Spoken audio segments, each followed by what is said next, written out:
साथियों, हमारी सरकार आदिवासियों के जीवन से जुड़े हर पहलू को ध्यान में रखकर काम कर रही है।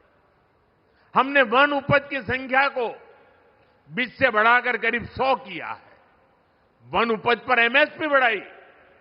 हमारी सरकार मोटे अनाज श्री अन्न को खूब बढ़ावा दे रही है, जिसका फायदा आदिवासी क्षेत्रों में खेती करने वाले हमारे आदिवासी भाई बहनों को मिल रहा है। गुजरात में हमने आपके लिए वन बंधु कल्याण योजना शुरू की थी। इसको आपको एक नई आर्थिक मजबूती मिली। और मुझे याद है, जब उस योजना को मैंने शुरू किया था तो महीनों तक अलग अलग आदिवासी क्षेत्रों से लोग मेरा धन्यवाद करने और मुझे सम्मानित करने के लिए आते। इतनी बड़ी परिवर्तनकारी थी।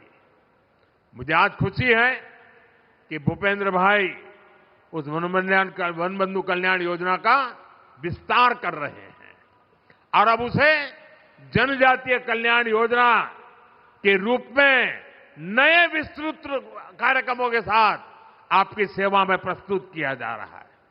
भाइयों बहनों, आदिवासी समुदायों में सिकल सेल ये बीमारी एक बहुत बड़ा खतरा रही है।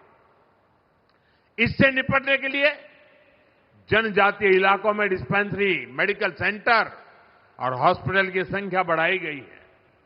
सिकल सेल बीमारी से निपटने के लिए राष्ट्रीय स्तर पर अभियान चल रहा है। इसके तहत देश में 6 करोड़ आदिवासी भाई बहनों की स्क्रीनिंग हो चुकी है।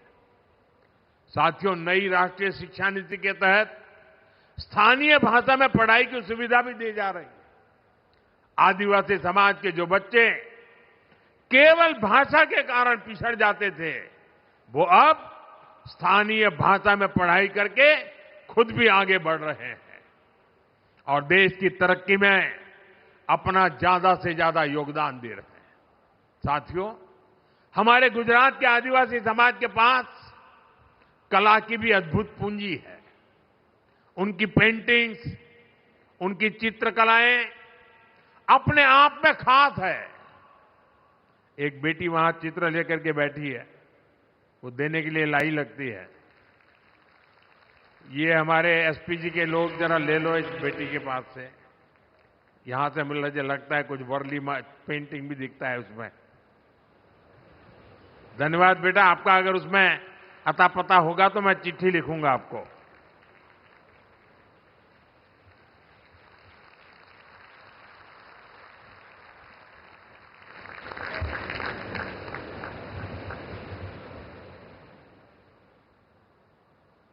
बहुत बहुत धन्यवाद बेटा।